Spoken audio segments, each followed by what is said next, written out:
Iran's supreme leader is warning that any U.S. intervention in its fighting with Israel will be met with a, quote, forceful response and irreparable damage. Israel and Iran are trading deadly attacks as President Trump considers whether to take military action.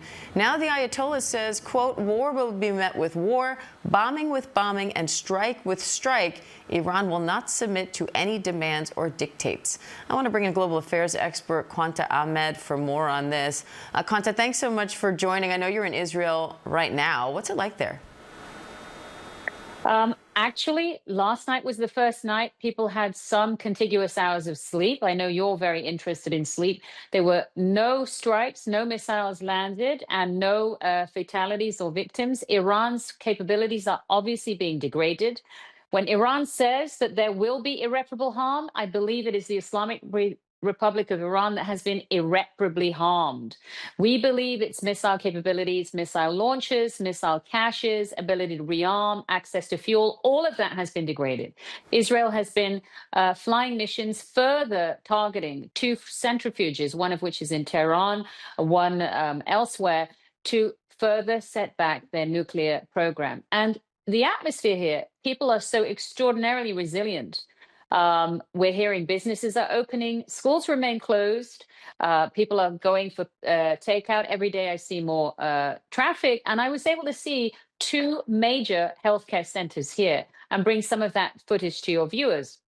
I was able to visit the Rambam Medical Center, which is the subterranean hospital. Look at the ceiling. This is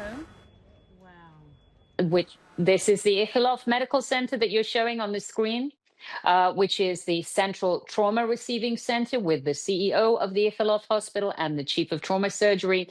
They moved 600 patients into fortified areas. And then yesterday, I was in the Rambam Medical Center, which you also have, which is the world's largest subterranean hospital with 5 acres on each level, 3 levels below the Mediterranean. And everywhere I'm seeing patients going for their treatments, not missing their chemotherapy. 6 babies were being born while I was there. Surgeries being carried out. Some elective procedures have been canceled, but fully operational hospitals. And in the Rambam Medical Center, which you know is in Haifa, they actually have the capability of housing not only their 1,000 inpatients that I was visiting, but also a further 1,300 from multiple other hospitals. I saw a Palestinian woman from Jenin in the West Bank bringing her child for treatment in Israel's Haifa at the Rambam Medical Center and makes that journey 5 times. That's been going on throughout the conflict. So the Israelis, Israeli Arabs, Israeli Christians, Israeli Druze, my medical colleagues, tremendous resilience and calm.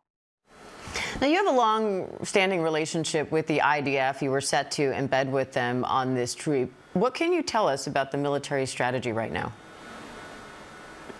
Obviously, the preemptive strikes that were launched here in the early hours of Saturday morning were decades in the making, based on intelligence, based on recognition of Iranian assets, locations of strategic assets.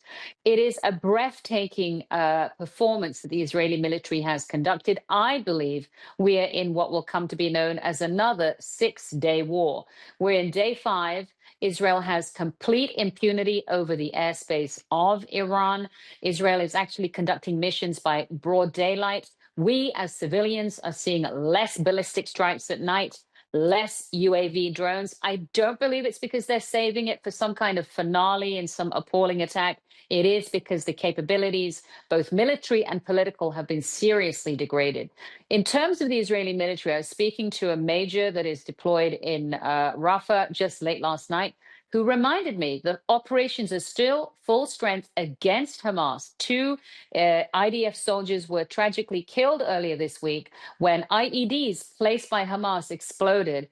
And unfortunately, that cost the life of 2 soldiers. We see the crisis around humanitarian aid, which the Gaza Humanitarian Foundation, led by Reverend Johnny Moore, is beginning to address. It is imperative to separate Hamas, not only from the governance of the people, the terror of the people, and also the control of food. It's imperative to retrieve the hostages. There are 53 hostages still in captivity. We think that 20 to 30 of them we praying and praying are alive, though they're in terrible conditions. They have been appallingly maltreated with incredible torture and degradation. That has to be a priority. And if we do, and I do believe the United States will be within the next 48 hours making a definitive strike, then we're going to see Hamas crumbling and surrender. I think that's where we're at the moment. Qanta, I'm running out of time, but I do also want to ask you about reports of 7 people dead after another shooting near an aid site in Gaza. The Hamas-run health ministry had already said 34 people were killed trying to reach an aid distribution site in Gaza yesterday, and they're saying over 400 people have been killed near these sites as of late, where people are going to receive food. Any more information on that? Your response to that? So my response is I cannot take as verbatim anything from, as you described accurately, the Hamas-run Ministry of Health. They have consistently provided propaganda.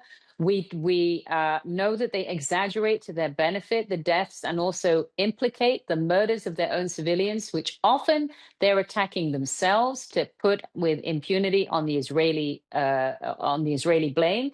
We do know it's an extremely high-risk activity and terrible hardship for the Palestinian people to walk miles, carry supplies, risk their families. They're destitute, and it's a terrible hardship for the humanitarians that are distributing aid.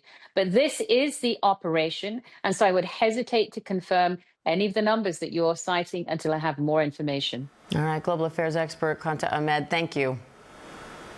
Diana, pleasure.